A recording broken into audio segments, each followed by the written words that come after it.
What is up, everybody? Jersey here from windowcleaner.com, and 2 days in a row to doing live. So trying to get it out, trying to you know, increase my lives and content and everything else. If you're watching, by the way, listening, watching, whatever, subscribe to my YouTube channel because algorithms. And I'm telling you, please comment. Even if your question is good, bad, the other, it doesn't matter. Comment or even just say hi.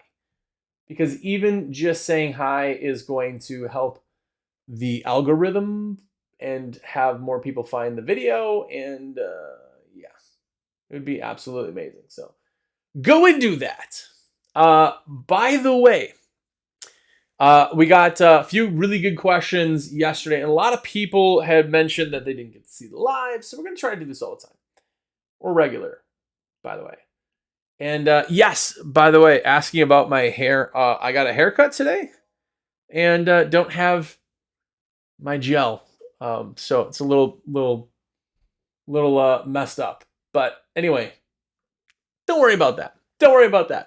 If you got a question, definitely let me know. By the way, here's a secret. If you're watching the live, I haven't checked.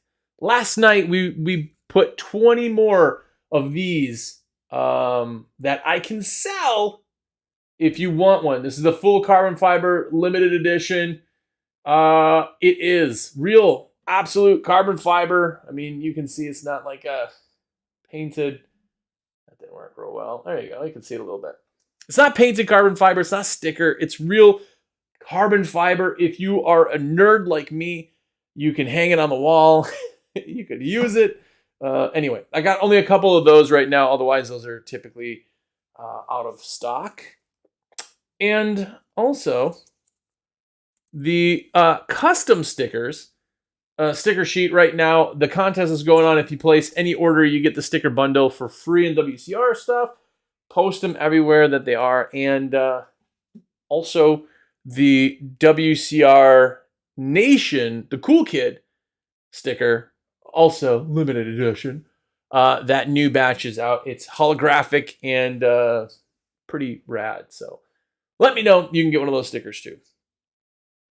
Anyway, let's just jump right into some questions. If you got questions, make sure to thumbs up the video in general because it helps. And also, if you got questions or even just say hi, jump in on that. First one today is how can I get more repeat business from one-time customers? And this is a good one. In window cleaning, we absolutely need repeat business. That's the difference between a job and a company is exactly that. If you're out there and you're doing jobs and then you're like, okay, cool, call us when you need us, you're ruining the hugest opportunity to have work. You have to have repeat business. And the way that repeat side works is up to you. But you guys know if you watch the podcast, WCR Nation at all, I am a huge proponent of something I call a dentist close. And that is when you go to the customer, everything's done. You walk through and go, Mrs. Jones, we finished up. Everything looks great. Did you have a chance to look at your windows? Yes, they look great. Oh, that's awesome. Okay, perfect. So I collect everything and then go for your next appointment. Did you want that in 3 months or did you want that in 6 months? 6 months gets you to September 7th, and that would be a morning appointment just like today. Perfect. Guess what? You just increased a customer that may have been every 2 years to every 6 months. That is the best way that you possibly can is going to be doing the dentist close. And by the way, because I'm a comment hog, let me know if you do the dentist close. Yes, you do it. No, you don't. Just tell me. If you haven't tried it yet, it scares some people. If you're confident in it, it will absolutely change your business. It will be the biggest change money-wise in a company that you'll ever do for your company. So that's one way. I had a guy, this is probably 4 years ago now. It's been a while, but he blew my mind. He said, I don't bug my customers. I don't ask them to book again. I don't, if they want me, they'll call me again. And I think that's best practice. Do you? because every customer you've done work for has been happy. Your job is to keep them happy. Like, I just don't understand that logic at all. It's not like you're selling them something that they don't want. Like, every person you've ever cleaned their windows is incredibly happy. Incredibly happy. So why not, like, help them be happy again? That's my thought. I don't know about your thought, but one other thing I wanted to jump into in the products is this is the most hated product that is sold. And it's this thing right here. This is the fitting that comes on the bottom of every water-fed pole. It's like relatively the same style.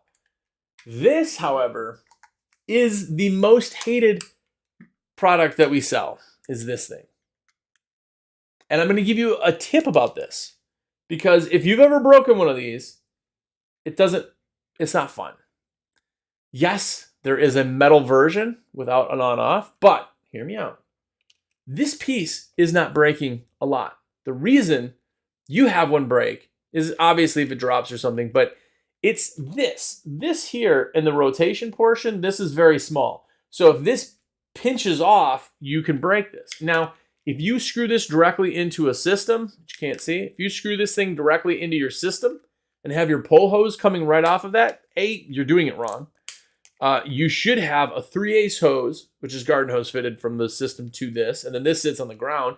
Now there's no weird flexing thing, and these things will last you a lot longer. So I am going to be doing a dedicated YouTube video on just this fitting, go a little bit more in depth. But by the way, if you're not subscribed to my channel, please do that, because then you can watch other videos, and it's free. So go do that. Another question. What's up with the hair? Yes. Again, I mentioned I got a haircut this morning, and I don't have my gel. I had left at home. I actually forgot my hair appointment again, so I was running late. Thought about it right at the end. So anyway, thank you for your questions and concerns. I want to start offering a subscription plan. What's the best way to structure it? From Carlos V. So, subscription plans are all right. So, one thing that I've found that really does work, tell me obviously if I'm right or wrong, but it's having like a residential route, which is an incredibly interesting concept, I think. But what that is like, okay, we're going to do 5 of your windows every week or every 2 weeks for $30, whatever it is. And you're like, that doesn't, no, we're just doing outs. You pick the 5, right? It'll probably be your kitchen windows, maybe that window that's in your living room, whatever. That is a subscription base, right? Everything else, if you're in on a dentist close, you don't have to do subscription anything, because your subscription is you just being able to book it again.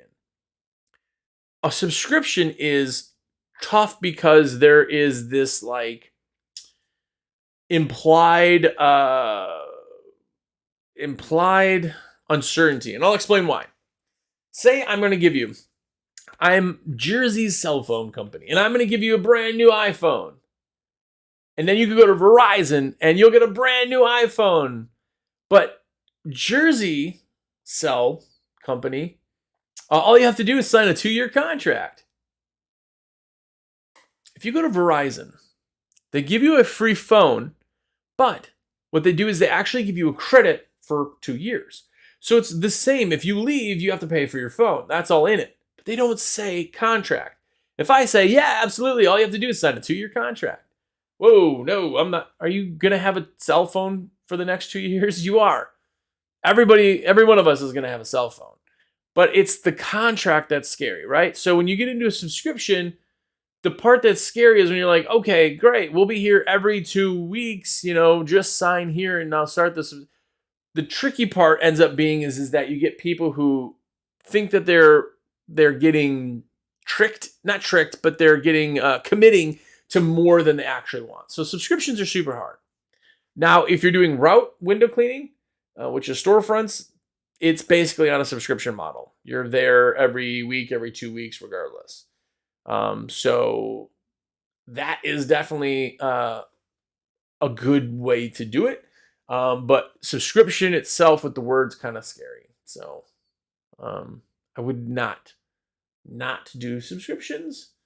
But anyway, if you are disagree, please do let me know. Definitely. Also, what do we got now? What do you think about handing out flyers or door hangers in 2025? Is it still worth it? Yes. As you guys know, this is absolutely transparent. You know, if you've talked to me at all, transparency.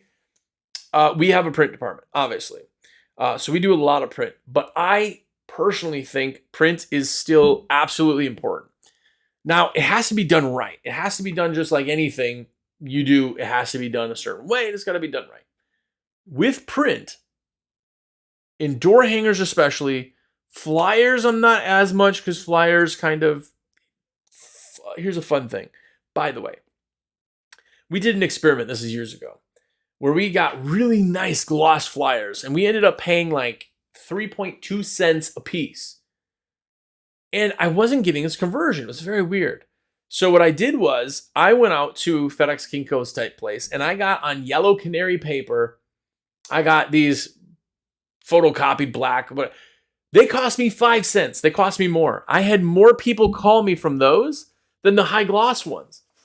And the reason is because they translated that to like, oh, this is going to cost me less. It's a better value. Super, super weird. So if you're doing stuff like that, split testing, it's really kind of important.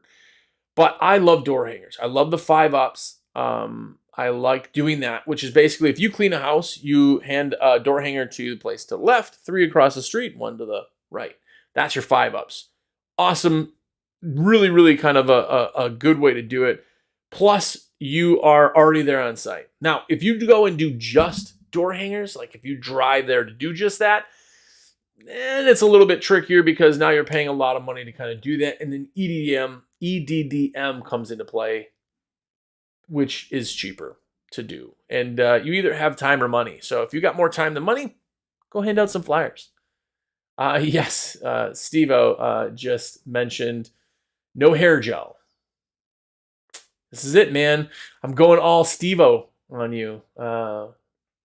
Trying to look nice. It's a haircut day, man. I forgot my gel and, is doing what it's doing. But also, from Q said, do you have any tips for getting past the initial discomfort or awkwardness of starting with no clients? And yes, so that's going to happen in every company always. The reason people buy into franchises is because they think they can avoid that. Like, why else would somebody buy into a franchise? You can learn window cleaning in YouTube videos. In fact, Steve-O's here, and he's got some really, really great videos.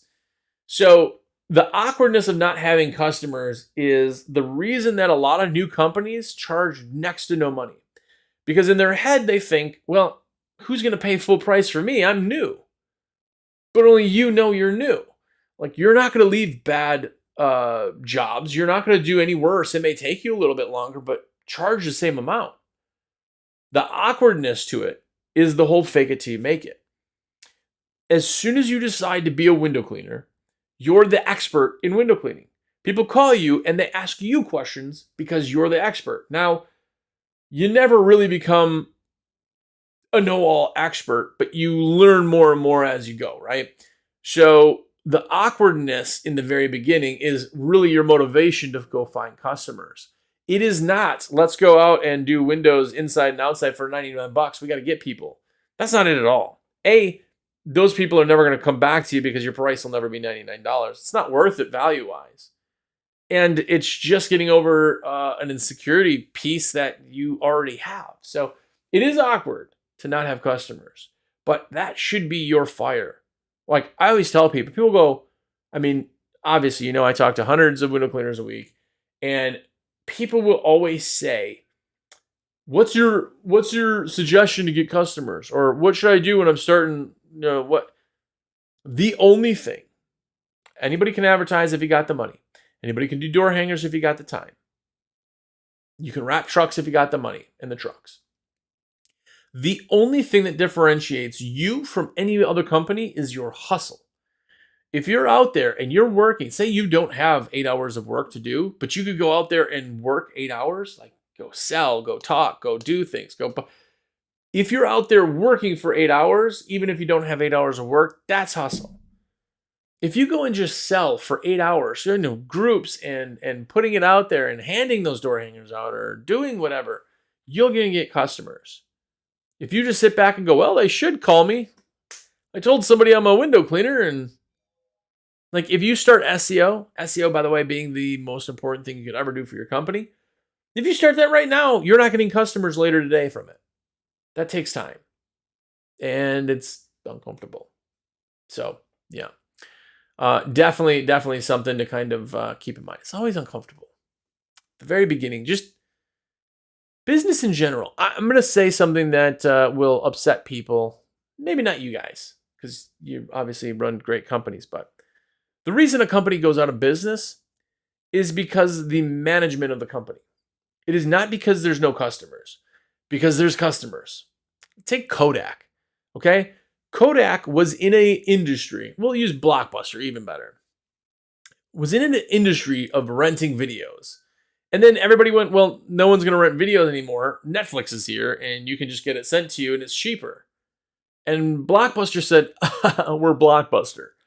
Well, guess what happened to Blockbuster? For a lot of you young people don't even, you've heard of it as like a joke. Blockbuster was huge. You have to understand that every weekend you went to Blockbuster on like Friday to get the new releases so you could watch movies over the weekend. That was the only way. Or you'd have to go home and hope something was on TV and they all sucked and there was lots of commercials, right? You couldn't get new movies at all, where now streaming is everything. But Blockbuster didn't go out of business because people didn't watch movies anymore. They didn't go out of business because they didn't have customers. They went out of business because management thought that they knew best and did not change with the times. That's absolutely it. So when you look at your business and you're like, well, I don't know. And, is there enough work for me to be? Maybe I think my market's saturated. No. Every house on the entire planet, the entire country of the United States has windows. They're not all your customer, of course, but every place has it. So it's not the industry that doesn't have it. It's you in your hustle and everything else. So make sure that you put the hustle into it. And you'll get right by that. And I got one more here. I got I'm stuck working in business instead of on the business. How do I get out of that cycle? In the business versus on the business, from Brian. I think you're talking about working like cleaning windows versus not. If you're trying to get your business to grow, you have to get out of the field. You have to have somebody to do the window cleaning so you can do all the other valuable stuff like selling and new customers and all that. The way to do that is to get people hired. The first person you hire is the hardest. The second person is the second hardest. Because to get out of the field, you need a crew to do the work that you did, right? As soon as that happens, now those two people are paying your salary also. So now your costs, your money goes way down, which isn't a bad thing. But that's how you get into it. Eventually, you're going to have 10 employees, and then they're bringing it back, and you're back up. But the beginning to get into that is the hardest. That is the biggest thing that you can do to get out of the field. Hire people and be out. Now, here's the other thing you got to think about. If it's just you right now, you don't have 40 hours a week to give somebody else. Like, if you're out of the field, you still got to train them, right? And now you have a crew of 2, you each get 20 hours, and now you have short 20 hours, right? If you hire 2 people to do that, 40 hours it took just you, they're both doing 20 hours again, and now you're back to having to sell. Selling is the most important thing to getting them the work that they need. So getting out of the truck, super hard, but incredibly amazing once it happens. And I know people who are out of the field, but they're like kind of partially out of the field. And that problem is they're back and forth. They're in and out. They're back and, then you're not able to do the things that you still need to do because you're in the field part-time. So getting out of the field, man, it absolutely will change everything that you do. So go and do that. Because again, like when you want to grow your business, that is the way to do it. In my opinion, my humble opinion. what's up to Hallman? What's going on, man? But that's it. That's it for today. You're gonna try to go and do lives all the time. If you missed it, please do leave your question in this. Thumbs up the video, of course, because you know the YouTube gods. Also, again, carbon fiber squeegee is back. I literally only had 20 of these yesterday. I don't think any of them are even left. But yeah, if you want one, let me know.